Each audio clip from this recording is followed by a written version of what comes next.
Binigyan ako ng asawa ko ng itim na medyas at tinalian ako sa kama. Sa sandaling humigpit ang itim na medyas sa lahat ng dako, nilapitan ako ni Liu Ruyan na dumadampi sa kanyang mga labi at sinabing, "Mahal, umuwi na tayo." Sa pananabik, muli kong nakita ang 3 taon na ang nakalilipas. Naging asawa ako na 5 taon nang nagpapalimos. Hanggang sa aksidente, siya ay naging isang vegetable. Inalagaan ko siya araw at gabi, ngunit ang kanyang kaluluwa ay lumilipad sa ere. Tinatapunan ako ng mga salita na nagsasabing nagpapanggap ako. Hanggang sa sumugod ang aking kaibigan at inilabas ang lahat ng aking mga lihim. Isang himala ang nangyari, nagising siya. Pagkatapos, mula sa pagiging mahilig sa pag-ibig, siya ay naging isang sikat na tao. Tumakbo ako ng 2 taon na may perpektong depensa. Hanggang sa araw na ito, dala ko ang babae mula sa ibang lalawigan upang kumuha ng bata. Paglingon ko, nakita ko siya. Sa gabing iyon, tinalian niya ako sa kama gamit ang itim na medyas, at nilapitan niya ako, dumadampi sa kanyang mga labi, at tinanong, "Hindi ka ba patay na? Nabuhay ka bang muli dahil sa iyong kaibigan na nanonood ng 15 segundong advertisement?" Tunog ng monitor sa liye. Parang sumisigaw na orasan, parang nagbabanta sa buhay. Tiningnan ko si Liu Ruyan, na puno ng tubo sa kama, na walang ekspresyon. Siya ang aking asawa sa pangalan lamang. Ngayon, siya ay naging isang vegetable. Nagbilang ako gamit ang aking mga daliri. Ang 5 taong kontrata ay may natitira pang 3 buwan. 70 araw, 5 milyon ay sapat na para sa amin ng aking ate, para sa nalalabing bahagi ng aming buhay, isang walang pag-aalala na buhay. At sapat na rin para sa pondo sa edukasyon ng anak ng aking kapatid. Pagkatapos malaya na ako. Hawak ang mga ulat, isang doktor ang lumapit sa akin na may mabigat na mukha. "Ginoong He, ang pinsala sa utak ni Miss Liu ay napakalubha.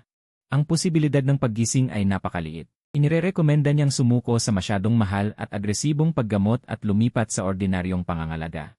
Sa madaling salita, naghihintay na mamatay. Tahimik ko siyang tiningnan. Ilipat siya sa pinakamahusay na single-aisle room. "Hindi mo dapat alalahanin ang gastos." Nagulat ang doktor at ang kanyang ekspresyon ay nagbago mula sa awa patungong paghanga. Siguro iniisip niya ito ang pag-ibig. Ngunit hindi niya alam. Kami ay kasal lamang sa kontrata. Kailangan ko lang protektahan ang kaligtasan ni Liu Ruyan. Hanggat siya ay may hininga pa. Hindi pa nabibigo ang aking misyon. At ang kanyang pamilya ay mayaman, kaya walang kakulangan sa pera. Nasa isang tahimik na room. Mayroon lamang tunog ng mahinang paghinga. Kumuha ako ng mainit na tuwalya at sinimulan ang araw-araw na gawain. Pagpunas sa kanyang mukha, leg, braso. Bawat pulgada ng balat na may pamantayang galaw at pantay na lakas. Parang nag-aalaga ng mamahaling porselana. Pagpapabalik-balik, pagtapik. Paghawak sa mga dumi, pagmamasahe sa mga naninigas na kalamnan. Lahat ay maayos. Walang emosyon. Ito ay isang trabaho. Sinabi ko sa aking sarili. Ang huling hakbang, ibalik ang kanyang kamay sa ilalim ng kanyang likod. Ang kanyang mga daliri ay nananatiling mahaba. Ngunit walang buhay. Pumasok ang isang maliit na nurse upang magdala ng gamot at nakita ang aking ginagawa. Hindi napigilan ang pagkamangha. "Ginoong He, napakabuti mo sa iyong asawa. Napakatiyaga mo." Siya ay tiyak na gagaling. Hindi ako nagsalita. Tumango lamang ako, walang pagbabago sa aking puso. Gagaling siya. Mas mabuti kung hindi ka na magising, kung hindi, si Madam na naman yun na laging nagpapagulo sa akin. Mas magiging mahirap ang buhay ko. Mas mabuti na lang na nakahiga ka lang dyan. Ito ay mabuti para sa ating dalawa. Malapit na tayo. Nakikita ko ang iyong maputlang mukha. Ang bibig na naglabas ng maraming masasakit na salita laban sa akin, tahimik na nakasara ngayon. Nakakatuwa, pakiramdam ko nga sa 5 taon na ito. Ito ang pinakapayapang sandali na magkasama tayo. Alam ko, ang itsura ko ngayon, sa tingin ng iba, siguradong magiging isang pelikula. Isang lalaking hindi sumuko, at ngayon ay inaalagaan ang kanyang asawang nasa koma. Pag-arte, 5 taon na akong umarte, sanay na ako. Hindi ko lang alam na ang manonood ng palabas na ito ay nadagdagan pa ng isang hindi nakikitang sarili niya. Ang kanyang kaluluwa ay nakabitin sa kisame, nakahalukip-kip ang mga braso, at nakatingin sa akin ng may pagkutya. Ang kanyang tingin ay puno ng paghamak, "Huwag ka nang magpanggap, matapang. Kung hindi dahil sa pilit ng aking ama, hindi mo man lang mahahawakan ang aking mga daliri. Ang mahal ko ay si Aning. Ikaw na sumira sa amin ay isa lamang asong pinalaki ng aking ama." Ang kaluluwa niya ay nakabitin sa ere. Tila hindi maganda ang mga alaala. Ang 5 taon ng aming kasal ay parang isang paulit-ulit na opera. Masunurin ako sa kanya, sumusunod sa lahat ng kanyang sinasabi. Kung saan niya sinabi, hindi ako lalayo. Kung sinabi niyang ang sabaw ay malas, agad ko itong itatapon at gagawin ulit. Kung gusto niya ng sinigang na baboy sa hating gabi, magmamaneho ako sa buong syudad para bilhin ito. Ngunit pagkakita niya, nagkunot siya ng noo at sinabing wala siyang gana, at itinapon niya ito sa basurahan. Dahil hindi iyon binili ni Aning. Sa aking paningin, siya ang reyna na mataas ang trono. Sa kanyang paningin, ako ay isang asong sumasayaw para sa pera. Lahat ng aking ginagawa ay para pasayahin siya. Para pasayahin ang kanyang ama na nagbabayad sa akin. Ito ay isang murang palabas na nakakabuwisit. Sabi ng doktor, kailangang kausapin ang pasyente. Gamitin ang pamilyar na boses para pasiglahin ang kanyang cerebral cortex na maaaring maging sanhi ng paggising. Kaya araw-araw ay mayroon akong karagdagang trabaho. Ang panahon ngayon ay maulap, ang pinakamataas na temperatura ay 28 degrees. Maganda para sa mga gawain sa labas. Ngunit malamang ay hindi mo kaya. Kaya ang mga bagong balita ay bumaba. Mabuti na lang hindi ako bumili. Ang kantina sa ibaba ay may bagong menu ngayon. Mukhang masarap ang adobo. Umupo ako sa tabi ng kama, mahinahong binabasa ang mga balita sa aking telepono. Ang nilalaman ay kasing nakakabagot ng isang pulong ng board. Hindi ko alam na si Liu Ruyan sa kisam ay naiinis na tinatakpan ang kanyang ilusyonaryong tainga. Tumigil ka na, ang nakakainis mong boses. Iniisip mo bang mahahawa ako nito? Nakakasuklam lang lalo. Pagkatapos basahin ang balita, oras na para isabit ang idrip. Binuksan ko ang pakete, kinuha ang ibag, inalis ang hangin, at pamilyar na itinuro ang karayom sa bote ng gamot. Isinabit ko ang ngistan, inaayos ang daloy ng tuloy-tuloy na likido. 60 patak bawat minuto. Hindi sobra, hindi kulang. Ang buong galaw ay walang kahirap-hirap. Ang pagiging eksakto ay parang isang programmed robot. Tapos na ang trabaho. Sumandal ako sa upuan, ipinikit ang aking mga mata at nagpapahinga. Ang kaluluwa niya ay lumulutang sa harap ko, sinusuri ang aking mahinahong mukha. Ang paghamak sa kanyang mga mata ay mas malalim pa. Sinusundan ang iyong mga mata, sa puso mo ba'y umaasa kang hindi na ako magigising? Sa gayon, patuloy mong makukuha ang pera ng aking ama. Titirhan sa aking bahay, at mabubuhay ng buhay ng isang superior. Talagang nagplano ka ng mabuti. Habang mas iniisip niya, mas lalo siyang naniniwala na tama ang kanyang hinala. Halos naging konkreto ang kanyang pagkamuhi sa akin. Kasabay nito, puno ang kanyang puso ng pangungulila kay Bai Yueguang, amin. Amin, bakit hindi mo pa ako dinadalaw? Halika't dalhin mo na ako palayo. Ayoko nang makita ang nakakadiring lalaking ito. Naghihintay siya sa kanyang bayani na iligtas siya mula sa akin, isang demonyo. Biglang binuksan ang pinto ng kwarto ng pasyente. Ang aking kaibigang si Wenyang ay pumasok na may malakas na pagmamadali. Parang naglalakad na apoy. Boom! 2 itim na pakete ng tradisyonal na gamot ang ibinagsak sa tabi ng kama. Para sa pagpapataas ng iyong kalusugan at dugo. Naghihingal siya, itinuro ang aking mukha at nagmura, kung hindi mo na uminom nito. Mauubos ka na, tingnan mo ang iyong mukha, maputla na parang multo. Kung hindi alam ng iba, iisipin nilang malubha ang sakit ng aking kapatid. Hindi ko nilingon, salamat. Paglingon ko, maingat kong sinuri ang lahat ng mga indicator ni Liu Ruyan at ang kanyang natakip na kumot. Maayos ang aking mga galaw, walang bahid ng labis na emosyon. Ang galit ni Wenyang ay mabilis na umakyat. Hinawakan niya ang aking pulso, ang lakas ay nakakagulat. Kailangan mo pa ba siyang alagaan? Baliw ka na ba? Hindi ka pa ba napapagod na gawin ang lahat para sa walang kwentang babaeng ito? Nakaramdam ba siya ng kahit kaunting pasasalamat? Nakatingin sa kisam, si Liu Ruyan, nakapamaywang. Mukhang nagtataka. Ano ang nagawa niya para sa akin? Sumimangot siya. Hindi ba't pinaglilingkuran ko siya tulad ng isang baka, nagluluto at naglalaba para sa kanya? Binayaran ito ng aking ama. Ano ang dapat pag-usapan? Nang makita ni Wenyang na hindi ako nagsasalita, mas lalo siyang nagalit. Tumataas ang kanyang boses ng isang oktaba, pagsisilbihan mo siya tulad ng isang baka, inaalagaan ang kanyang buhay. Sinisigurado ang kanyang kaligtasan, at nauunawaan ang kanyang mga kakaibang emosyon. Ano ang kapalit? Ang iyong kalungkutan, ang kanyang pagkadismaya. Kung mayroon mang gustong tumulong sa iyo, tulad ng kanyang kaibigang si Hansha. Agad siyang nakipaghiwalay sa kanya. Pagkatapos, siya ay kinulong ni Amin at ng mga taong iyon. Nakalimutan mo na ba na pinayuhan niya si Liu Ruyan na tratuhin ka ng maayos? Isang manluloko at isang bulag na babae. Bakit ka pa nakikipag-ugnayan sa kanila? Sa wakas ay nagpakita ako ng reaksyon, hinila ko ang kanyang kamay. Huwag ka nang magsalita. Ang aking tinig ay mahina, ngunit may malamig na otoridad na hindi maaaring tanggihan. Walang silbi ang pagsasabi nito. Malapit na ang oras. Nagulat si Wenyang. Ang kanyang mukha ay parang nakatingin sa isang tanga. Anong malapit na? Nababaliw ka na ba? Ang babaeng ito na nagpapahirap sa iyo ng ganito. Hindi ka pa rin ba niya pinahahalagahan dahil sa sobrang pagmamahal mo sa kanya at nawalan na ng katinuan? Kahit man lang para sa kanya. Nagsisikap ka pa rin. Kahit man lang para sa kanya, naghihinalo pa rin siya. Paano iyon mangyayari? Nagulat si Wenyang nang makita ang lamig sa aking mga mata. Nakaangat sa ere ang mukha ni Liu Ruyan at sa unang pagkakataon ay nakaramdam siya ng pagkalito. Si Han Qinyu ay inapi ng isang tao. Naaalala niya lang na nagkaroon sila ng malaking pag-aaway ni Han Qinyu, at matapos iyon ay hindi na siya muling kinontak ni Han Qinyu. Akala niya ay nagtatampo lang si Han Qinyu. Selos sa relasyon niya at ni Yiming, kaya pala dahil sa akin pala. Sa unang pagkakataon, naramdaman ng kaluluwa ni Liu Ruyan ang pagkabigla. Ang mga salita ni Wenyang ay parang martilyo na dumurog sa kanyang pinagkakatiwalaang pananaw, nagbukas ng bitak. Bukod sa pagluluto at pagiging tuta, mayroon pa bang hindi ko alam?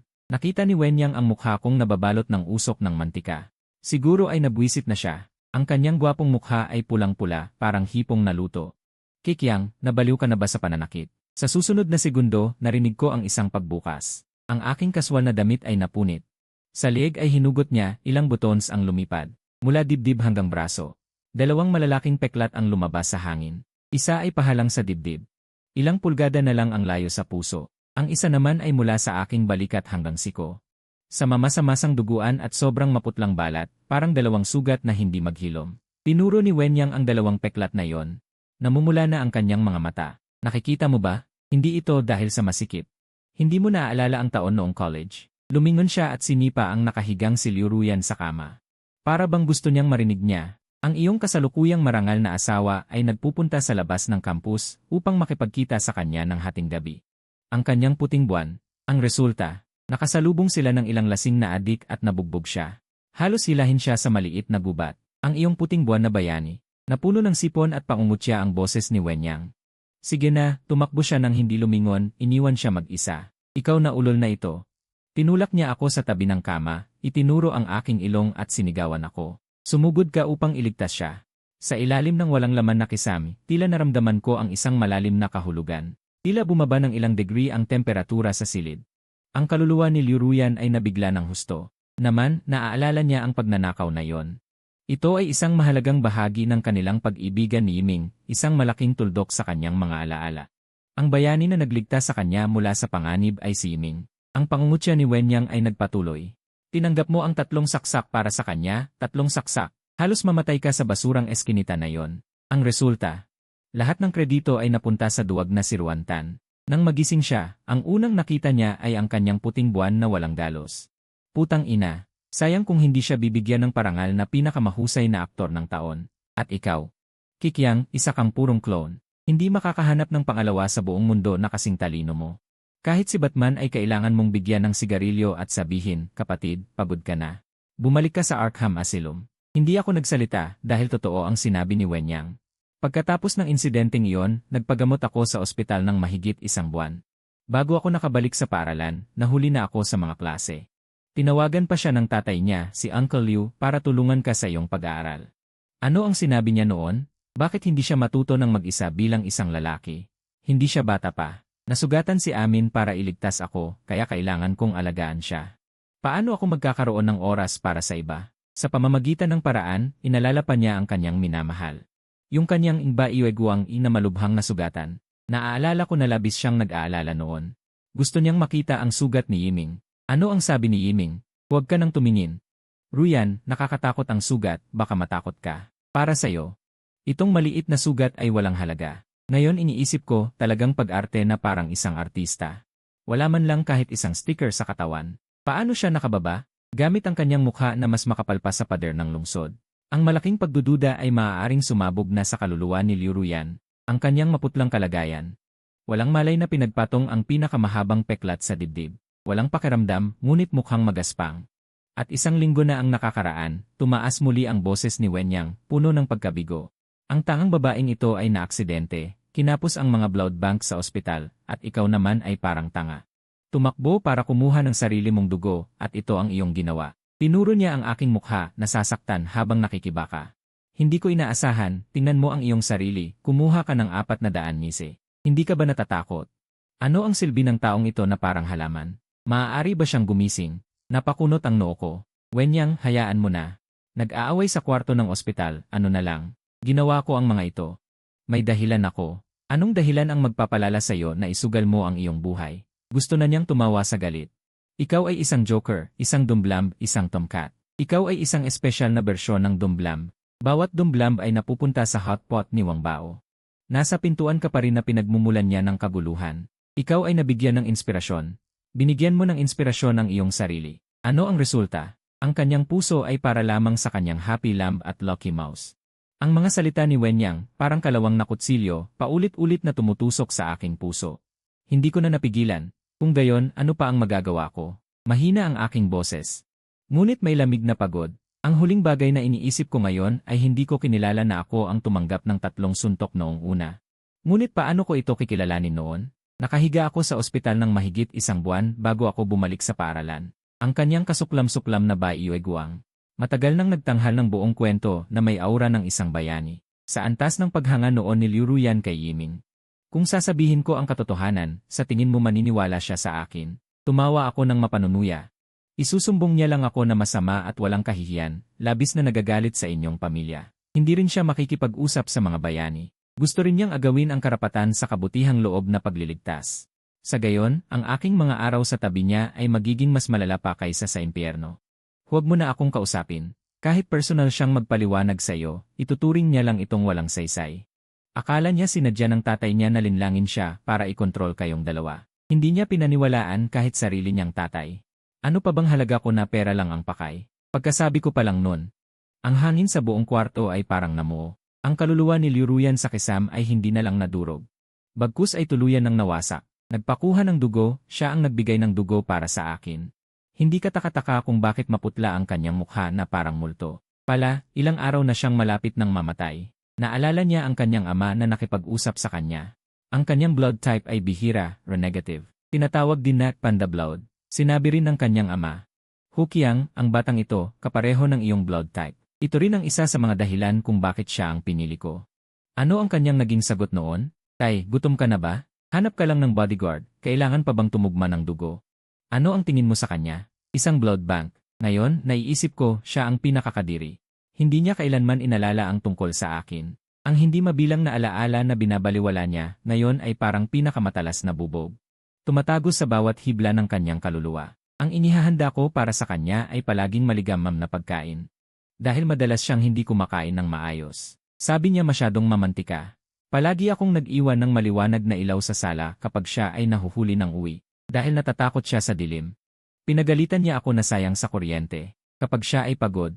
Tahimik akong naghahanda ng brown sugar water at mainit na tsokolate. Dahil sa tuwing masakit ang tiyan niya, maputla ang kanyang mukha. Sabi niya may amoy gamot. Nakakadiring amoy. Diretso sa imburnal. Ang mga detalyeng ito na minsan ay binabaliwala niya, kinukutya pa. Ngayon ay mabigat na parang libu-libong sundalo na pumipigil sa kanyang huminga. Nagsimula siyang suriin ang kanyang sarili. Tama ba talaga ang kanyang kawalan ng pakialam, pagiging malupit at pagwawalang bahala sa akin? Tiningnan niya ako na parang isang kasangkapan na binili ng pera na kaya niyang utusan kahit kailan. Ngunit kung ang kasangkapang ito ay patuloy na nagpoprotekta sa kanya gamit ang sariling buhay, hindi pa rin ba siya bulag at nagkakamali? Inilagay niya sa kamay ng iba ang karangalan na dapat ay para sa kanya. Mayroon ba siyang kasalanan?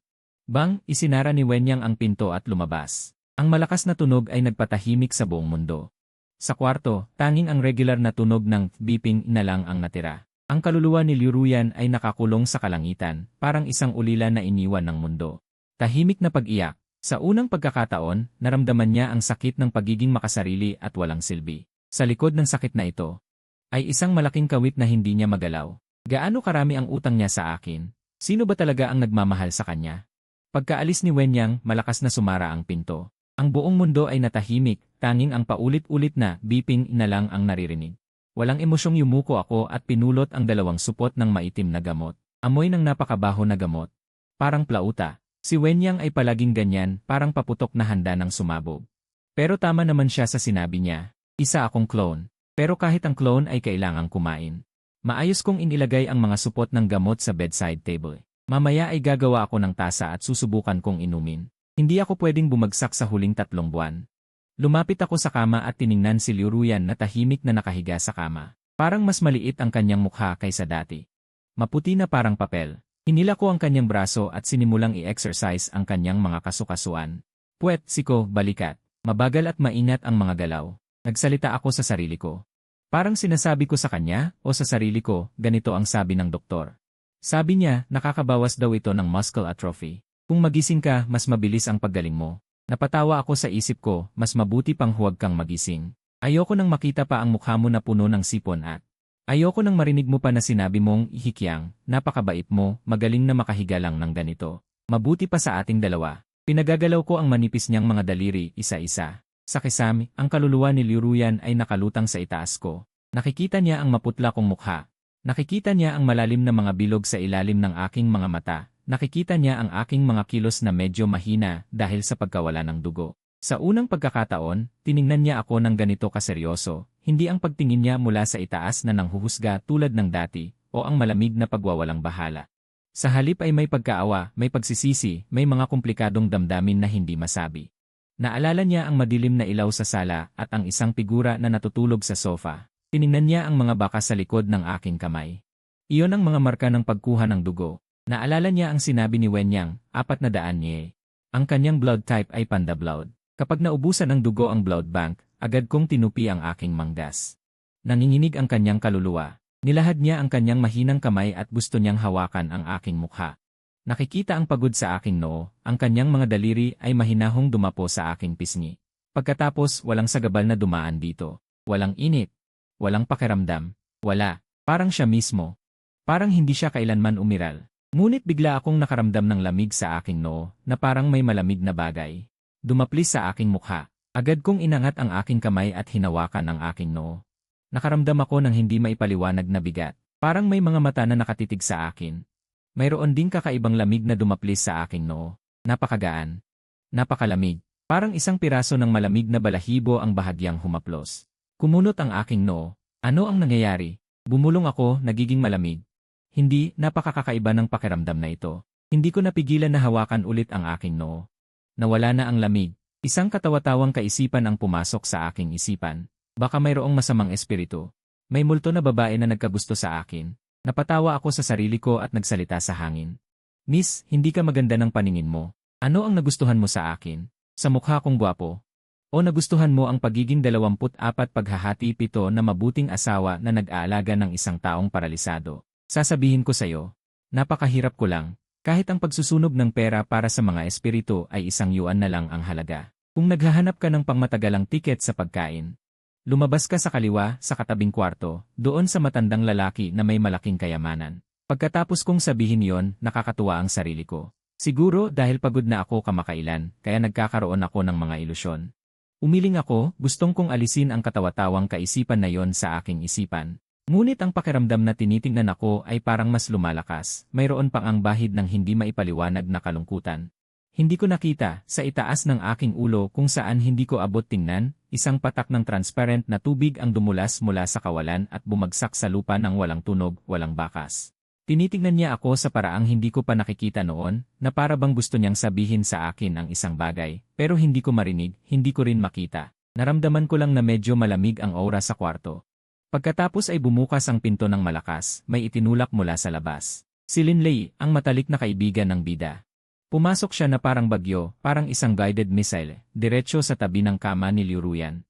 Ruyan, aking Ruyan, bakit ka napahamak? Umiiyak siya ng malakas, na para bang handa siyang sumunod sa kanya anumang oras.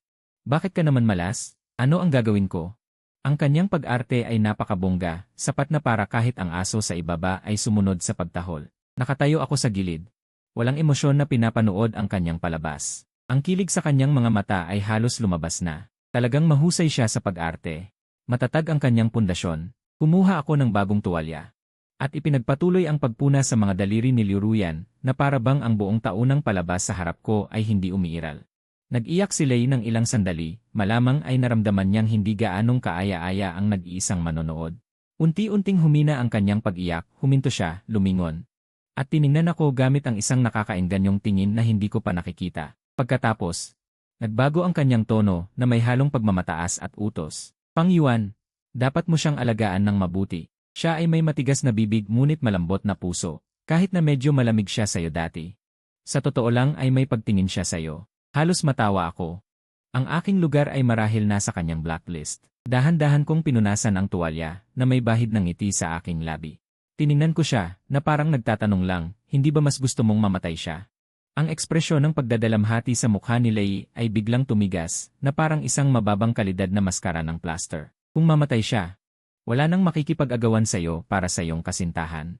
Ikaw at ang iyong minamahal ay magiging malaya na magkasama, hindi ba? Ang kulay sa kanyang mukha ay biglang nawala, ang kanyang mga mata ay naguguluhan na parang pusa na tinapakan ang buntot. Ano ang pinagsasabi mo? Biglang tumaas ang kanyang boses na may bahid ng takot na paos.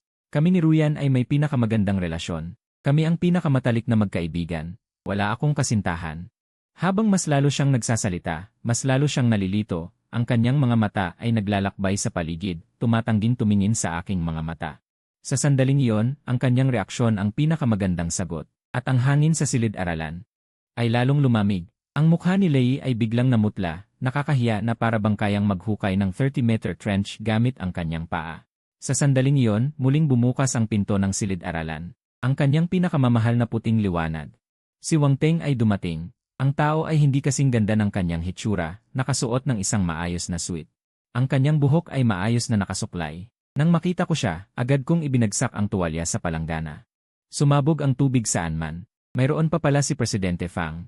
Ipinakita ko ang pangungutya sa aking tinig, na kahit ako ay nakakarinig ng pagkasuklam. Ang tunay na pag-ibig ni Ruyan ay dumating na.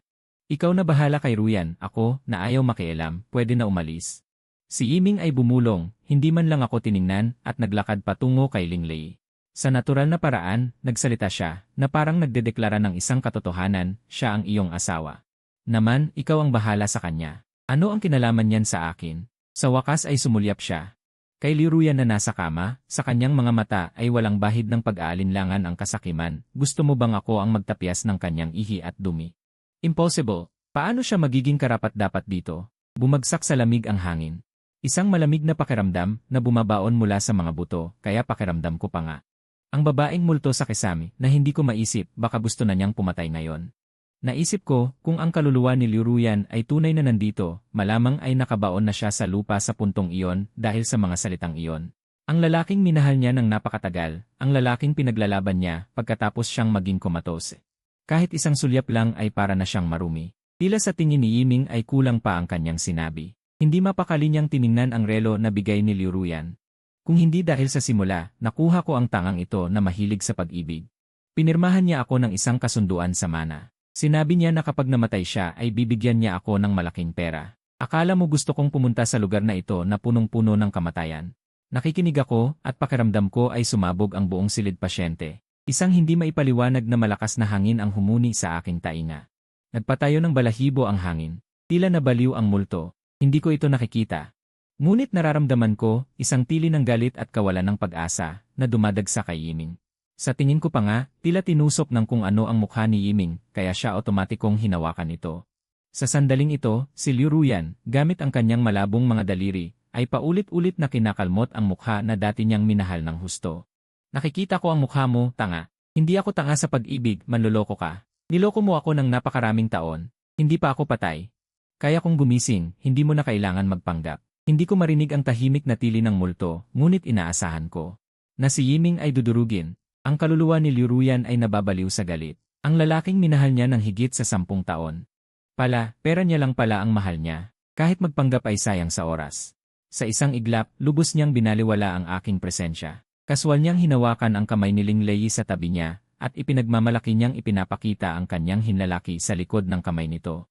Sinimulan niyang magyabang. Ang kilos ay parang nagpapakita ng isang murang tropeyo na kakakuha lamang. Hindi tulad ng kay Jayayi sa ating pamilya, ang kayabangan sa kanyang boses ay halos bumubulwak na. Siya ay mabait at maalalahanin. Hindi lang siya nagbibigay ng pera sa akin, kundi masaya niyang ibinigay din ang sarili niya sa akin. Si Linglei ay nakasandal sa kanya, na parang walang buto ang kanyang katawan. Hindi nila ako tiningnan bilang outsider. Hindi nila tiningnan ang natutulog sa kama bilang isang buhay na tao. Ang tingin ni Yiming ay parang tinitingnan ang mga basura. Akala mo ba totoong mahal ko siya? Isang tanga na mahilig sa pag-ibig. Mga ilang simpleng salita noong bata pa lang. Nalinlang ko siya at nawalan siya ng direksyon. Ngayon na malaki na siya, bakit siya nagpapakipot pa? Hindi niya hinayaang mahawakan ang kanyang kamay. Nakakadiri talaga. Ang hindi nakikitang hangin na iyon ay nagpatayo ng lahat ng balahibo sa likod ng aking leg. Sigurado akong hindi nakabukas ng malakas ang aircon. Ang kaluluwa ni Ruyan ay sumisigaw at siya ay tumawa. Ang boses ay matalas at nakakairita. Si Amin ay nagsasalita na parang isang nakaranas. Tinuturo niya ang kanyang teorya na ipinagmamalaki niya. Hindi tulad ko, hawak kamay sa isang araw. Kinakain ang labi sa pangalawang araw, nagbubukas ng kwarto sa pangatlong araw. Ito ang normal na bilis ng isang babae. Nandidiri na ako sa pakikinig. Sa bilis na yan, hindi ka kasing bilis ng rocket. Talagang ginagawa nilang ugali ang pagiging walang hiya. Iniisip ko, dapat ay lubos nang nawasak ang puso ni Liu Ruyan. Mababagsak ang kanyang mundo, o mapapatay sa pagkairita, o mamatay sa pagkairita. Tinatak ng pinakamamahal niyang tao at ng kanyang pinakamatalik na kaibigan sa haligi ng kahihiyan. Kung maririnig niya ito, malamang iniisip niyang isa siyang malaking katatawanan. Tinitingnan ng kanyang kaluluwa ang dalawang taong ito. Mapilit at matigas na lalaki at babae, tingnan muli ang tahimik na nakatayo sa tabi ko at sa kanya. Isa ay puno ng mga tubo. Sino ang totoo? Sino ang peke? Sino ang demonyong nakadamit ng balat ng tao? Sino ang tahimik na tagapagtanggol? Hindi ako nagsalita, tahimik ko lang silang pinanood. Pala, ang maliit kong pagtatanghal ay maaari din maging isang duet ng lalaki at babae.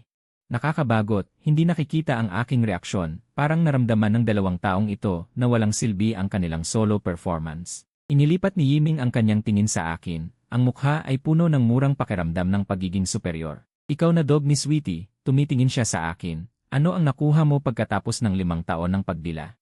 Tiningnan ka ba niya? Hindi ako nagsalita, tahimik ko lang siyang tiningnan. Ang pinakamahusay na sampal. Ngunit tila itinuring niya ang aking katahimikan bilang pag-amin ng kawalan ng tapang. Mas lalo siyang natuwa. Tulad ng isang whistle na nakakuha ng bagong pagnakawan. Naglabas pa siya ng malaking balita. Ang boses ay hindi malakas. Alam mo ba? Sinabi ko na ako ang humarang sa kutsilyo para sa kanya noong araw na yon at naniniwala siya. Lumapit siya ng bahagya, ibinaba ang kanyang boses, puno ng pagmamayabang. Mas mahal pa niya ako. Sabi mo, isa ba siyang ganap na tanga? Utak ng pag-ibig, tila may dumaloy na malamig na hangin sa paligid ko. Ang bintana ay nakasara. Ang aking buhok ay nahipan ng bahagya. Ang aking pamilya ay mula sa isang martial arts family, ngunit hindi kami naniniwala sa pamahiin, ngunit palagi naming iginagalang ang mga espiritu at Diyos. Ngunit ang ghost sister ay may kaunting sama ng loob. Tahimik kong binati ang ghost sister sa aking isipan. Magaling na self-destructing trap, nararamdaman ng aking kutob. Maaaring marinig ni Liu Ruyan ang nangyayari sa labas. Kahit na sa modernong medisina, napagpasyahan na ang mga taong nasa vegetative state ay nakakarinig ng mga tunog sa labas. Hindi ka ba natatakot mamatay o iniisip mong may magpapasunog para sa iyo ng 31 piraso ng papel kapag namatay ka? Sa puso ko, sana ay mamatay ka na agad sa pagkairita ni Liu Ruyan. Kung magdulot ka ng atake sa puso, magkakaroon ka ng biyaya. Sa puntong ito, nahulaan ko na ang taong nasa kama ng ospital. Hindi na ito pagbagsak, ito ay pagkamuhi na nais na durugin ang kanyang mga buto. Siling Lei Jianzhuang sa tabi niya ay nagmadali ding sumunod at nagsimulang magsalita tungkol kay Liu Ruyan sa kama. Tingnan mo ang kanyang kalagayan ngayon. Lumunok siya at puno ng kasamaan ang kanyang mga mata. Payat, tuyo, at dilaw, tulad ng isang bagong patay na bangkay. Ang pangit.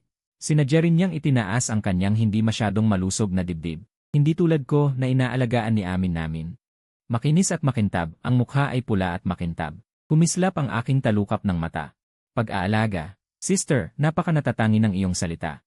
Kayo ba ay mga halaman at hardinero? Tila sa tingin niya ay hindi pa sapat ang kanyang sinabi. Kung hindi siya nakatayo at hindi nagdudumi.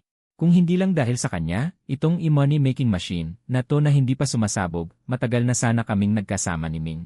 Itinulak niya lahat ng mali. Sa taong nasa kama na hindi kayang pabulaanan. Siya ang may kasalanan. Pakiramdam ko, ang malamig na hangin na yun ay naging buhawi. Nagyayabang sa kwarto. Hallucinations, dapat ay hallucinations lang. Ang kaluluwa ni Liu Ruyan ay sumisigaw ng desperado, ngunit sa realidad, walang makarinig. Kayo dalawa may masamang kapalaran. Hindi ko kayo papayagang makatakas kahit maging multo man ako. Wala akong naririnig. Naiisip ko lang, hindi na talaga pwede pang magtagal dito sa kwartong ito. Medyo nakakabigat. Kung magtagal pa ako, baka masuka na lang ako sa dalawang tanga na to, kahit marami silang sinasabi na totoo. Talagang nakakasuka. Tiningnan ko itong magkaparehong dog and bitch, tapos tiningnan ko si Liu Ruyan na tahimik sa kama. Sa tingin ni Yiming, ang pagiging tahimik ko ay isang paghamak, kaya't nawalan na siya ng pasensya. Ang kanyang mukha na puno ng pagmamataas ay lumingon sa akin, nagpakita ng kanyang tunay na layunin. Hoy, Chen Gao.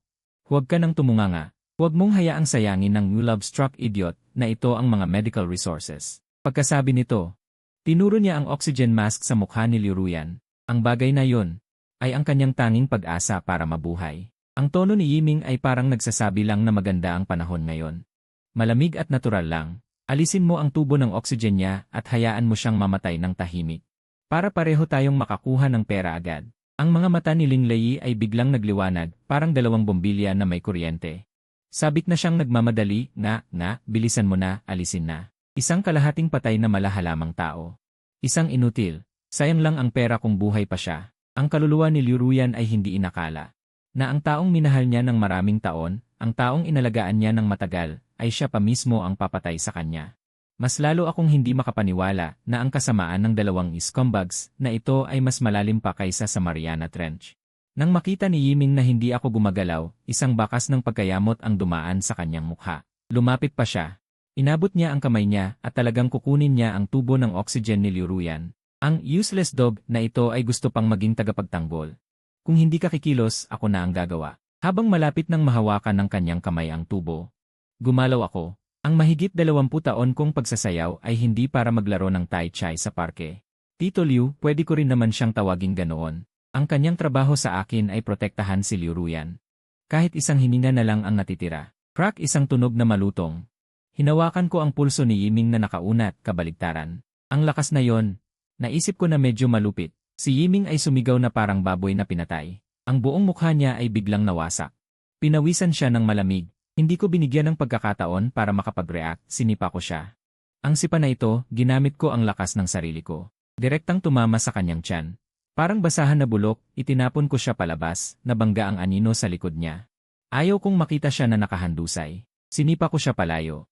Sa kabilang kamay, mabilis kong pinindot ang pulang emergency call button sa tabi ng kama. Agad na umalingaw-ngaw ang alarma sa buong palapag. Narinig ang mga magugulong yabag sa pasilyo. Ang mga nurse at iba pang gwardiya na naghihintay sa nurse station ay agad na sumugod. Sir, anong nangyayari? Nagkagulo ang buong kwarto. Sumigaw si Linlei habang nakahandusay sa sahig. Sa gitna ng kaguluhan na ito, malamig ang mukha ko habang kinukuha ko ang aking cellphone. Ang aking mga kilos ay hindi nagmamadali, tila nag-order lang ng takeout. Tinawagan ko ang 3 numero. Nang masagot ang tawag, nagsalita ako sa telepono ng walang emosyon. Hello, 110 po. Ang First People's Hospital. Room 28 ng E-ward. May nagtatangkang pumatay dito sa ospital, nananadya. Mabilis dumating ang mga security guard at pulis. Naging masigla ang buong palapag dahil sa aking ginawa. May isa pa ring nagwawala sa sahig. Nagsasalita pa rin siya ng walang pagtanggap, sinasabing inaapi ko siya at ginagamit ko ang aking posisyon. Yakap-yakap niya si Linlei. Umiiyak siya na parang bumaha, inaakusahan akong brutal. Sumandal ako sa dingding. Pinagmamasdan ko ang huling pagtatanghal ng 2 katawa-tawang mga tao. Ang mga pulis ay may karanasan. Tiningnan nila ang surveillance footage. Isa-isa silang inalalayan na parang maliliit na sisiw. Kinuha ko ang aking telepono. At tinawagan ko ang ama ni Liu Ruyan. Uncle Liu, huwag kang mag-alala. Alam ko ang aking misyon. Aalagaan ko ng mabuti si Ruyan. Walang problema.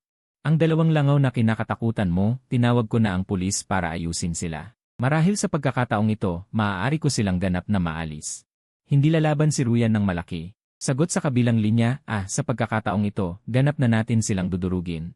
Hindi na rin magigising si Ruyan. Hindi siya magwawala at sisihin ako. Binabaan ko ang telepono. Tahimik na ang mundo. Pagkalipas ng 5 araw, natapos na ang lahat. Ang ama ni Liu, si Feng Chengpu, ay nagmamadaling dumating. Mukha siyang mas matanda ng ilang taon, ang kanyang mga pulang mata ay nakalatag na parang isang lambat. Sinabi niya sa akin, ginamit ko ang aking impluensya. Pinalala ang krimen ni Yiming at Linlei, sinadyang pagpatay na hindi nagtagumpay. Pagkakasala at parusa. Makukulong sila ng hindi bababa sa 5 hanggang 6 na taon. Hinaplos niya ang aking balikat. May bahid ng kaginhawaan sa kanyang mukha. Ito na ang pinakamaganda. Kapag nagising na si Ruyan, walang makakaabala sa inyo. Maaari kayong magkaroon ng magandang relasyon. Si Liu Ruyan na nasa anyong espiritu ay tumango at nagsusumamo na, mahal. Maging mabuti ka sa akin sa hinaharap. Alam kong mali ako, nabaliw ako dati. Pero hindi ko naririnig, tiningnan ko siya. Umiling ako ng mahinahon. Uncle Liu, 3 buwan na lang ang natitira sa kontrata. Kahit magising siya, hindi kami magiging magkasama. Nang marinig ito, si Liu Ruyan sa tabi. Hindi alintana na siya ay isang espiritu, ay yumakap sa akin. Nakatakas ako, huwag mo akong iwan. Talagang alam kong mali ako. Kung gusto mo ng pera, maaari kitang bigyan ng maraming pera. Hayaan mong bigyan ka ni Papa ng maraming pera. Okay lang nakasama kita, tumigil siya sa pagkabigla. 5 taon tayong magkasama, hindi pa rin nagkakalapit ang damdamin. Pilit akong umiti ang mga labi ko, pero hindi ang mga mata ko. Hindi, parang hindi mo rin ako inisip gaya ng hindi mo pag-iisip sa akin sa puso mo, parang ang puso ko rin ay para lang sa tungkulin. Nang lumapag na ang agila, muling bumalik ang pamilyar na pabango sa kwarto. Ang kaluluwa ni Liu Ruyan ay lumutang at umalog sa harap ko. Sinabi niya, mayroon ako sa'yo. Totoo akong mayroon sa'yo. Hindi ko lang alam kung paano ko ito ipapahayag, ngayon alam ko na. Maniwala ka sa akin. Parang nararamdaman ko ang pagdaan ng malamig na bagay sa mukha ko. Parang narinig ko ang basag na bulong, hindi mo ba talaga ako minahal? Hindi ako naniniwala na ginawa mo ito para sa akin dahil lang sa pera. Ang kaluluwa ni Liu Ruyan ay nagsalita sa gilid, bumuntong hininga si Liu Fu ng malalim. Parang nawalan siya ng lakas. Kasalanan ko na ginawa ko siyang ganito. Ginawa ko siyang tanga. Tumingin siya sa anak niyang nakahiga sa kama, komplikado ang kanyang ekspresyon.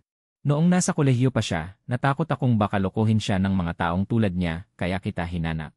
Para protektahan mo siya sa paaralan. Ang pamilya mo ay pamilya ng mga mandirigma, kilalang mga bayani.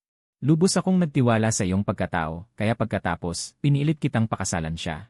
Pumikit siya. May kaunting pagkabalisa sa kanyang tingin, pero kung sasabihin natin ang totoo, talagang pipiliin mo ang pinakamahirap na sitwasyon para maghanap ng mas mahirap. Ang tatay mo ay may magandang martial arts. Hindi dapat siya umalis lang, iniwan kayong magkapatid na walang kasama. Tumingin ako sa kisami, ang mga mata ko ay lumilipad. Okay lang na kami ng ate ko ang mahirapan. Ang nanay ko lang ang hindi dapat. Nang maging isang bayani na pinipilit ng mga tao, hindi ito naging kapaki-pakinabang o walang silbi. Dahil sa pagiging bayani na ito, namatay ang nanay ko. Pero ang pangarap niyang maging bayani, na pinalaki niya mula pagkabata, ay natupad. Sa sandaling iyon, ang hangin sa buong kwarto ay parang nagyelo. Ang lamig na nanunuot sa mga buto ay naging parang matutulis na yelo.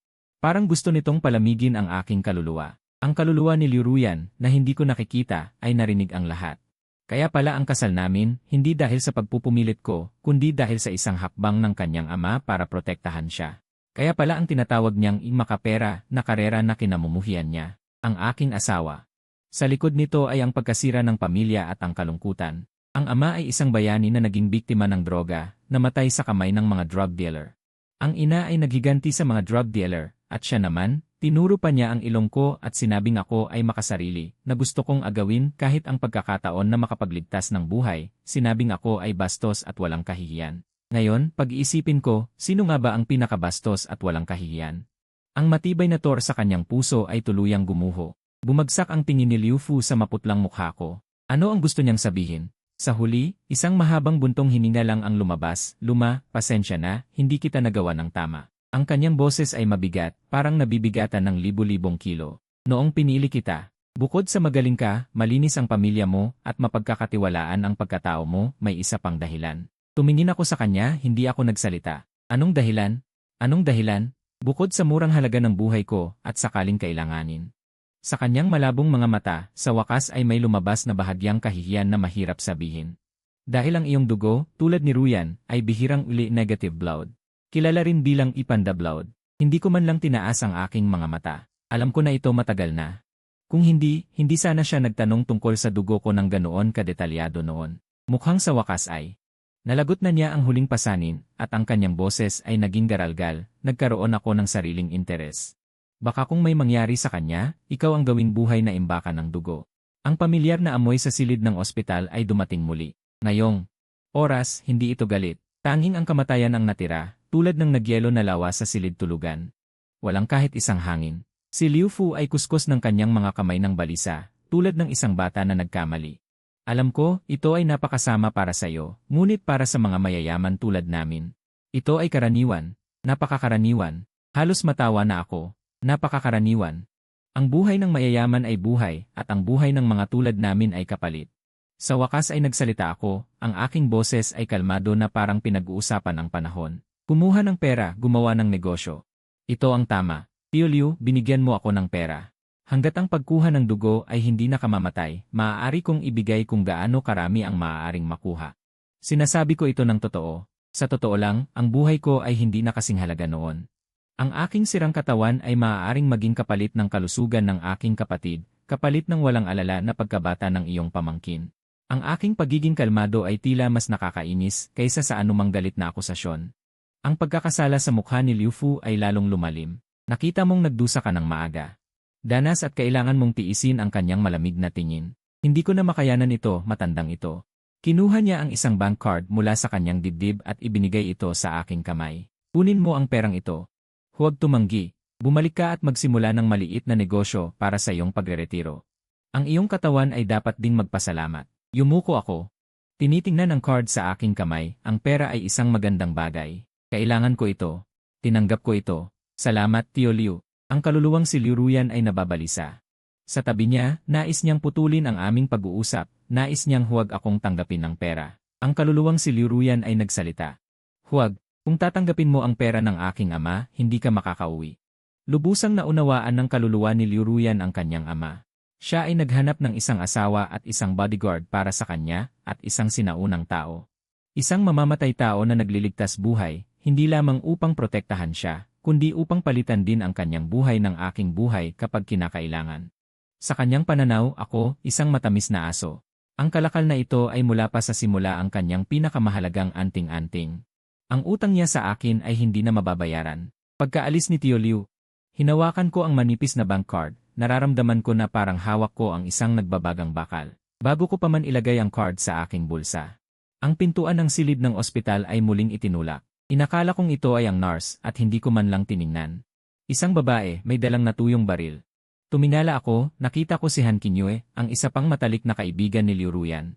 Ang nag-iisang kaibigan na minsang umalalay sa kanya na tratuhin ako ng maayos. Hindi siya tulad ni Lin Lei na nalilito. Nakatayo lang siya doon, nakatingin sa akin, biglang namula ang mga mata niya. Ang tingin na yon ay hindi awa, kundi kirot. Ang sakit na nararamdaman mo kapag nakikita mong nabasag ang isang bagay na mahal mo. Naputol ang puso ko. Tigilan mo na. Sobra na ang mga melodrama nitong mga nakaraang araw. Halika na, sumama ka sa akin. Lumapit siya sa akin. Ang kanyang boses ay determinadong sinabi, huwag ka nang maghintay sa taong walang utang na loob na yan. Umiling ako na pagod, ang boses ko ay medyo garalgal, hindi pa ito ang tamang oras. May 3 buwan pa ang kontrata ko. Kumuha ng pera, gawin ang trabaho. Dapat may katapusan. Naiirita si Han Qinyue at hinawakan ang kamay ko. Mainit ang kanyang palad at malakas din na parang kumakapit sa huling hibla ng pag-asa. Kailan ang tamang panahon? Hindi kanya mahal, mahal kita. Gusto ko ang lalaking tulad mo na tapat. Ang kanyang mga salita ay parang mga pako na bumagsak. Siya ay nasa koma pa rin, bakit hindi ka pa rin sumusuko? Tumingin ako sa kanya at mahinahong nagsalita, sa totoo lang, mali ka. Siguro, hindi rin ako isang taong tapat. May dahilan kung bakit nagpapanggap akong tapat at malalim ang pag-ibig. Wala akong pakialam, pabigla-bigla niyang pinutol ako, ang nakikita ko lang ay ang imahe mo sa aking puso. Kahit papaano, ganito sa ngayon. Sa susunod na segundo, naramdaman kong bumaba muli ang temperatura sa paligid ko. Hindi naramdaman ni Han Qinyue, napansin ko ang isang ngiti sa kanyang mga labi. Bigla siyang lumapit. Ang mainit at malambot na haplos ay bumara sa aking bibig. May kasamang pagtanggi at malakas na pangangailangan. Natigilan ako, ang utak ko ay blanko. Napasok ko ba ang isang bagyo? 1, 2, 3. Bakit walang normal? Isang mabangis na hangin ang pumailan lang sa aking tainga na nagpatayo ng mga balahibo sa aking batok. Hindi ko nakikita si Liu Ruyan na nasa estado ng kaluluwa sa sandaling ito ay naging isang multo. Gamit ang kanyang mga malabuan na kamay, hinuhugot niya ng malakas kaming dalawa, sinusubukang paghiwalayin kami. Ngunit walang silbi, ang kanyang kamay ay diretsong dumaan sa aming dalawa. Dahil hindi makapaniwala, siya ay sumigaw, ikaw na peking kaibigan, ano ang ginagawa mo? Ano ang ginagawa mo sa asawa ko? Hindi ko marinig ang walang salitang sigaw na ito, nakapalibot sa akin. Tinulak ko si Han Qinyue palayo. Hindi malakas ang aking puwersa, ngunit matatag ang aking pagtatanggol. Naitulak siya paatras ng isang hakbang. Hindi lang siya nagalit, bagkus ay nagpakita ng isang nakakatakot na kasiyahan sa kanyang mukha. Tumingin siya sa wala pa ring reaksyon na si Liu Ruyan sa kama, tapos tumingin sa akin, at pagkatapos ay nagsalita ng isang bagay na nagpagulo sa aking pananaw sa mundo. At medyo nakakatuwa, si Qiqiang, dinilaan niya ang kanyang mga labi. Ang kanyang mga mata ay kumikinang. Kahit na ito ay ospital, may kasamang kama para sa bantay. Kung gagawa tayo ng isang bagay na nakakainis sa harap ni Ruyan, baka magising pa siya. Ang taong mahilig sa pag-ibig na ito. Kung hindi mo gusto, ako ang magugustuhan ko. Kung ayaw mo, ako ang kukunin ko. Pagpipilit ni Naizay, tuluyan akong natigilan. Pinag-iisipan ko kung may problema sa pandinig ko. Ano to? Ang paggising sa isang koma gamit ang ganitong paraan. Sisi, masyado ka bang nanonood ng mga drama o nagbabasa ng mga kwento? Itinulak ko si Han Qinyue palayo. Hindi malakas ang lakas ko pero determinado ako. Lumabas ka na. Natigilan siya, ang mukha niya ay puno ng hindi kapani-paniwalang galit at sakit. Sabi ko, umalis ka. Walang bahid ng init ang boses ko. Namutla ang mukha ni Han Kinyue, biglang nawala ang liwanag sa kanyang mga mata, pinalitan ng higit na interes sa akin. Dinilaan niya ang kanyang mga labi, at sa huli, wala na siyang sinabi, at umalis siya sa silid. Sa wakas ay naging tahimik ang mundo. Nakasandal ako sa dingding na pagod, pakiramdam ko ang mga melodrama nitong nakaraang ilang araw. Ay higit pa sa naranasan ko sa nakaraang 5 taon. Tiningnan ko si Liu Ruyan na tahimik pa rin sa kama, at biglang nagkaroon ng isang masamang ideya. Dahil napunta na sa ganitong punto, bakit hindi pa magdagdag ng apoy? Lumapit ako sa kama. Hinaplos ko muli ang malamig niyang ulo. Para sa iyong white moonlight na si Liu Ruyan, hindi mo ako hahayaan na hawakan ka. Galit ka pa rin ba? Walang reaksyon ang kanyang katawan, tanging ang ECG monitor ang patuloy na tumitibok. Natawa ako ng malamig at mas humigpit ang hawak ko. Akala mo gusto kong magsilbi sa'yo? Kung hindi lang dahil sa malaking pera ng tatay mo, sino ang gustong humawak sa'yo? Isang malamig at matigas na bato. 5 taon na. 5 na at hindi pa rin umiinit. Ang hangin sa silid ay tila lalong lumalamig. Yumuko ako, ang aking mga labi ay halos dumikit sa kanyang tainga, at sa pinakamasamang tono sa aking buhay. Sinabi ko ang nakamamatay na hamon. Kung kaya mo talaga, bumangon ka at sampalin mo ako. Kung hindi, aalis na talaga ako kasama ang babaeng iyon kanina. Mas mainit siya at mas mabait kaysa sayo. Sa pagbagsak ng aking mga salita, naramdaman ko ang isang marahas na malamig na hangin na sumabog sa aking tainga. Sa kawalan ng nakikita, ang kaluluwa ni Liu Ruyan ay lubusang napukaw. Ang matinding galit at ang malamig na pagnanais na pumatay na pumasok sa kanyang mga buto ay nagpabaliw sa kanya. Huwag mo akong titignan. Sa buong buhay mo, akin ka. Ginamit niya ang lahat ng kanyang lakas. Upang sumugod sa akin, nais akong sampalin, nais akong punitin. Ang mga walang buhay na kamay na iyon ay dumaan sa aking katawan ng walang sagabal, ngunit sa pagkakataon. Matinding sinampal ang sarili niyang katawan na nakahiga sa kama. Sa sandaling nahawakan nito, isang malaking puting liwanag ang sumabog.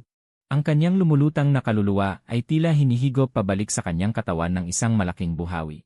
Beep beep beep beep. Ang ECG monitor ay naglabas ng matinis at nakakabinging alarma. Ang mga numero ay mabilis na tumataas. Mabilis akong tumayo at tiningnan ang kama. Ang kamay ni Liu Ruyan na matagal nang walang buhay, na nakabitin sa gilid ay gumalaw. Naisip ko, naku, gising na talaga siya. Naku, baka kailanganin kong bumalik sa dating mahirap na pamumuhay ko. Nabalisa ako ng biglaang pangyayari at naging blangko ang aking utak. 1 segundo pagkatapos, napalingon ako na parang tinamaan ng kuryente. Naalala ko ang emergency call button sa tabi ng kama. Doktor, doktor. Biglang nagulo ang buong EA floor. Sumugod ang mga doktor at nurse. Matapos ang mabilisang pagsusuri, lahat sila ay nakatingin sa akin na parang isang milagro. Ang punong doktor ay nagsalaw kandong at bumulong sa kanyang sarili na puno ng kawalan ng paniniwala. Isang himala ng medisina. Kikyang, ang brainwave activity ni ML Liu ay napaka-aktibo. May mga senyales ng paggising. Agad kong tinawagan si King Liu. Nang dumating siya, halos lumuhod siya sa tuwa. Hinawakan niya ang aking kamay at paulit-ulit na sinabi, Kikyang, maraming salamat. Mangyaring manatili ka pa ng 2 buwan. Kapag tuluyan ng gumaling si Ruyan, bibigyan kita ng karagdagang bayad, isang malaking halaga. Nakita ko ang kanyang puting buhok at sa huli ay tumango ako. 2 buwan. Para sa kalayaan sa natitirang bahagi ng aking buhay. Ito ay napakasulit, ngunit agad kong natuklasan na masyado akong nagmadaling sumang-ayon. Ang nagising na si Liu Ruyan ay talagang hindi na siya ang dati. Ang unang nakita niya paggising ay ako. Walang Yanwu, walang Ningbing. Sa halip ay may isang tingin na hindi ko pa nakikita dati, isang mainit na halos tunawin ako. Pinupulid niya ako, naging matigas ang aking katawan. Sumunod ako sa kanyang mga mata na may pag-aatubili kong isinubo sa kanya ang isang kutsara ng lugaw. Kumain siya ng isang subo, ngunit hindi niya nilunok. Sa susunod na segundo, bigla siyang lumapit, hinawakan ang aking mukha at sa kanyang bibig. Ipinasok sa aking bibig ang lugaw. Halos matunaw ako. Dinilaan niya ang kanyang mga labi at tumawa na parang pusong pusa. Sa pagitan ng pag-uusap, bigla ko siyang tinulak, naging malamig ang aking mukha. Agad siyang namula at malalaking luha ang pumatak sa kanyang pisngi.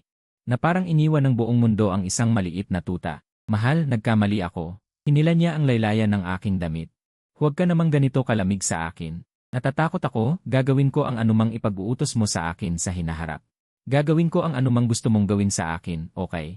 Ang aking puso ay naguguluhan na parang isang sapot ng sinulid. Sa gabi, kailangan niyang hawakan ang aking kamay. Para makatulog, pagkatapos bigla niyang kinalampag ang kanyang maliit na kama at nag-utos sa akin, halika. Matulog ka sa tabi ko. Hindi ako makakatulog kung wala ka sa tabi ko. Tinuro ko ang katabing kama ng tagapag-alaga. Dito ako matutulog. Pagkahiga ko pa lang, Bigla niyang ibinaba ang kumot at bumaba sa kama. Hindi na siya nagsalita. Pumasok siya sa aking maliit na kama at buong katawan niyang pinindot ako. Ang mainit at malambot na katawan ay mahigpit na nakadikit sa akin, ang kanyang boses ay may ngiti ng tagumpay. Hindi ka katabi ko. Kaya matutulog ako sa'yo. Makikita natin kung makakatulog ka pa ng normal. Pakiramdam ko hindi ako bodyguard. Hindi rin ako yaya. Naging biktima ako na tinitingnan ng isang magandang babae na parang hayop, handang kainin anumang oras. Liruyan ay nakapatong sa dibdib ko, mga daliri niya ay malumanay na dumudulas sa mukha ko. Hindi mo ba ako nagustuhan? Kahit kaunti lang. Mahina ang kanyang tinig. Parang martilyo na tumatama sa puso ko. Para mabilis na matapos ang lahat ng kalokohan na ito. Kailangan kong putulin ang lahat ng kanyang pag-isip. Wala. Nakatingin ako sa Kesam. Ang boses ko ay malamig at walang emosyon. Hindi kailanman. Lahat ng ginawa ko ay para lang sa pera. Para sa biyahe at sa kontrata mo sa tatay mo. Bahagya siyang tumigas. Sa susunod na segundo, bigla niyang hinubad ang aking pangitaas. Nagkaroon ng tunog na parang punit, tumilapon ang mga buttons. Ang ilang mga peklat ng True Spirit mula sa dibdib hanggang sa braso ay lumantad sa hangin. Biglang nagluha siya. Parang mga butil na nahulog mula sa isang sinulid. Inabot niya ang nanginginig niyang kamay at marahang hinaplos ang peklat na pinakamalapit sa kanyang puso. Lumipad ang malamig niyang mga daliri sa magaspang na balat, nagdudulot ng panginginig. Niloko mo ako. Bigla siyang sumigaw sa akin, ang kanyang tinig ay matinis at malungkot. Hindi mo ako gusto, bakit mo ako sinagip sa kutsilyo? Hindi mo ako gusto. Bakit ka nagsugo ng dugo para sa akin? Hindi mo ako gusto, bakit mo ako inalagaan taon-taon? Pinrotektahan mo ako, tinanggap mo ang lahat ng aking masamang ugali. Para siyang nabaliw. Niyakap niya ako at hinigpitan ako ng mahigpit, nasasaktan ako. Niloko mo ako. Ang kanyang pag-iyak ay may kasamang napakalakas na katiyakan at pagkaobsesyon. Mahal mo ako, mahal mo talaga ako. Alam ko, lahat ng ito ay ginawa mo para sa akin. Kikiang, mahal kita. Mahal din kita. Sa harap ng kanyang hayag at mainit na pag-amin, unang beses akong nakaramdam ng pagiging walang magawa. Ang pagpapanggap at pagpipigil sa loob ng 5 taon ay nawasak sa sandaling ito. Nagsalita ako ng may pag-aalinlangan, talagang para lang sa pera ako. Hindi ako karapat-dapat sa'yo. Hindi ako makikinig. Bigla niyang itinaas ang kanyang ulo. Ang kanyang mapula na mga mata ay nagliliyab sa isang sakit na apoy. Hindi mo ako mahal. Kung gayon, pipilitin kitang mahalin ako. Hinawakan niya ang aking mukha at hinalikan ako ng matindi. Hindi ito halik, ito ay pagnatngat. Mapilit niyang binuksan ang aking mga ngipin gamit ang kanyang dila. May kasamang hindi matatanggihang pag-ibig at kabaliwan, sinakop niya ang aking bibig. Halos masuka ako sa kanyang halik. Isang kawalan ng isip sa aking isipan. Ang babaeng ito ay tunay na nabaliw. Ang sakit ni Liruyan ay lumalala araw-araw. Ipinadala niya ang mga bodyguard na nagdala ng napili na niya noon. Ang wedding gown at suit. Sa maliit na silid pasyente na ito, Kikiang, magpapakasal tayo muli. Nakasuot siya ng puting wedding gown, nakaupo sa kama, tumatawa ng nasiyahan at may pagkaobsesyon. Sa pagkakataong ito, buong puso akong nagpapakasal sa'yo. Tinitingnan ko ang pinong itim na suit, naninilabot ang aking anit. Sige, maghihintay ako sa'yo. Bumagsak siya ng daliri. 2 bodyguard na may taas na halos 2 metro, na parang mga oso, ay tumayo sa magkabilang panig ko at inanyayahan akong isuot ang suit. Sa ilalim ng absolutong dominasyon ng lakas. Napilitan akong magsagawa ng isang katawa-tawang kasal sa silid pasyente kasama niya. Walang bisita, walang pari, tanging ang kanyang mapilit at mabaliw na pag-ibig. At 2 bodyguard na walang ekspresyon. Mahal, pwede mo nang amuyin ang iyong bagong kasal. Pumikit siya. Nakatingala ang mukha. Hindi ako gumalaw. Naghintay siya ng ilang segundo, pagkatapos ay bigla siyang nagmulat ng mata. Bigla niyang hinawakan ang aking mukha at pilit akong hinalikan. Ang dulo ng kanyang dila ay may lasang dugo. Pabagsik na hinahalo ang dila ko, nararamdaman kong halos lamunin na ako. Noong araw na yon, akala ko makakalaya na ako sa wakas. Pinabilis ko ang pag-impake ng mga gamit niya at nagbalak ng umalis. Kunin mo iyan, narinig kong sabi niya mula sa likuran, malamig na parang yelo. Hindi ako lumingon, tapos na ang kontrata. Aalis na ako. Sa susunod na segundo, nasa harapan ko na naman ang 2 bodyguard, parang 2 bundok. Hinawakan nila ako sa magkabilang gilid. Isinakay nila ako sa upuan ng pasahero. Nag-click ang pinto at nakalock na. Isang lubid ang mahigpit na nagbigkis sa mga kamay ko sa harap ko. Lubos akong naging isda sa chopping board. Umupo si Liruyan sa upuan ng driver. Tumingin siya sa akin sa rearview mirror. Ngumiti siya sa akin. Ang ngiti ay matamis at nakakakilabot. Mahal, uwi na tayo. Nag-umpisa ang sasakyan. Habang nagmamaneho si Liruyan, kinukumbinsi niya ako, paulit-ulit na binobomba ang aking isipan. Huwag mo nang isiping tumakas. May kasal na tayo. Akin ka habang buhay. Huwag mo ring isiping hanapin si Han King, ang masamang iyon. Hindi siya karapat-dapat na hawakan ka. Nabalisa ang puso ko. Hindi dahil sa sinabi niya, kundi dahil sa kanyang pagmamaneho na halatang walang kasanayan. Sumusuray-suray ang sasakyan sa kalsada. Ilang beses na halos masagi ang katabing sasakyan. Tumigil ka na sa pagmamaneho. Sumigaw ako sa takot. Kakagaling mo lang. Mabagal ang reaksyon mo. Hayaan mo ang mga bodyguard na magmaneho para sa akin. Hindi. Mahal, mahusay ang aking pagmamaneho. Bago pa siya matapos, boom, isang malakas na tunog.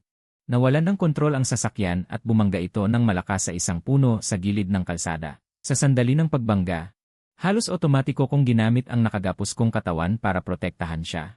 Hinarang ng likod ko ang manibela at ang dashboard. Ang ulo niya ay tumama ng malakas sa aking dibdib.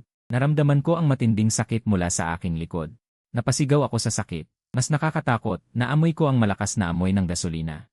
At ang kanyang paa ay nakatapak pa rin sa accelerator. Ang makina ay umuungol ng pabagsik. Bumilis ng bumilis, alisin ang paa sa gas. Sigaw ko, ginamit ang lahat ng lakas ko. Gusto mo bang mamatay tayong dalawa? Ngunit parang nawalan siya ng malay.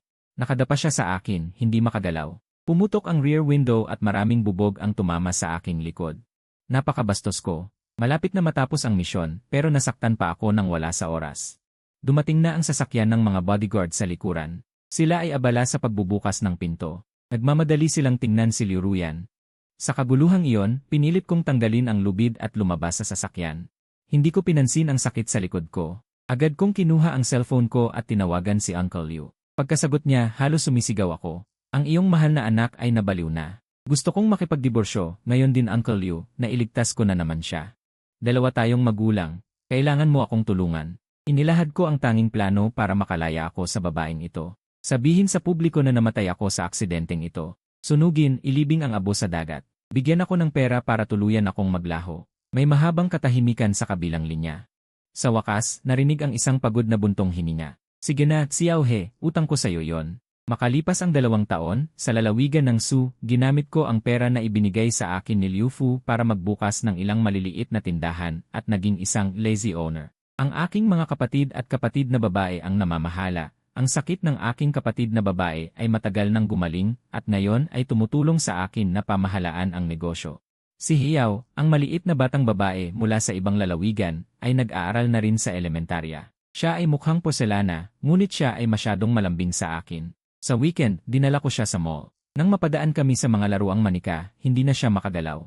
Naghagis si Bilian ng mahigit 10 bola, ngunit hindi niya nakuha kahit ang isang balahibo ng manika. Nagalit siya at nag-apak-apak. Hinawakan niya ang aking binti at nagsimulang magmakaawa. Pwede mo ba akong bigyan ng isa? Tatawagin kitang tatay. Hindi mo ba ako bibigyan ng isa? Tatay, bibigyan mo ba ako ng isa? Kinatok ko ang ulo niya. Huwag kang mag-ingay. Nag-ingay ka. Pagkatapos ay naghagis ako ng 3 bola.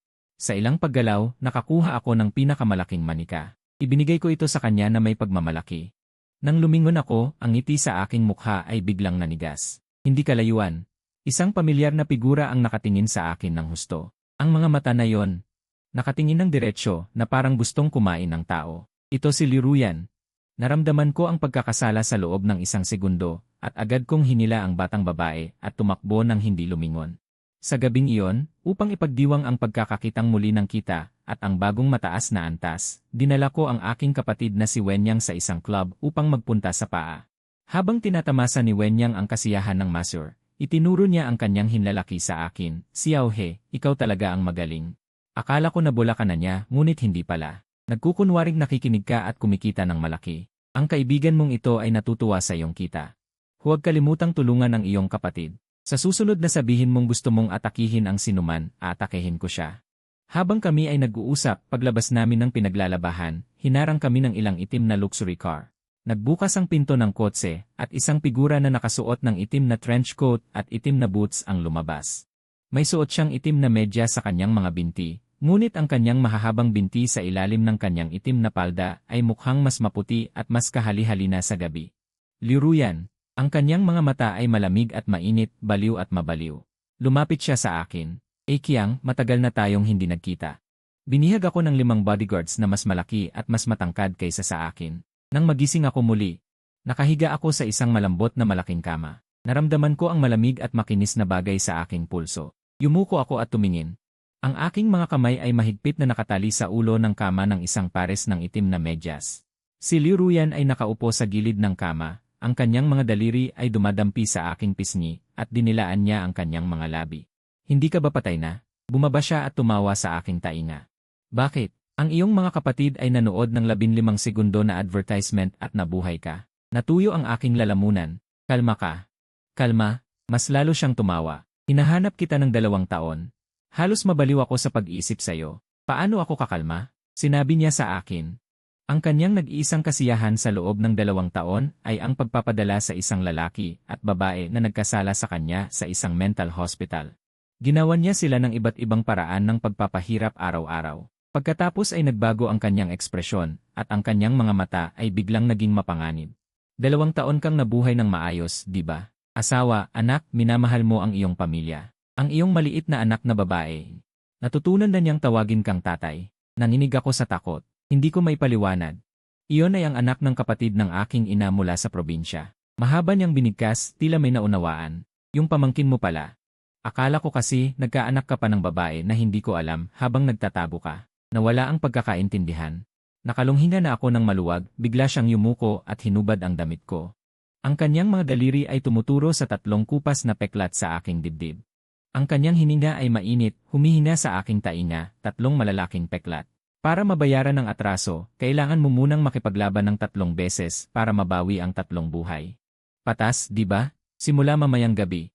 Hihingi ako ng tulong sa liga. Sandali, hindi pa ako handa. Pahintulutan mo akong kumain muna ng ilang bato sa bato. Ngunit tumawa siya, bumigla sa akin, at bumulong ng 2 salita sa aking tainga. Hindi na ako makapaghintay.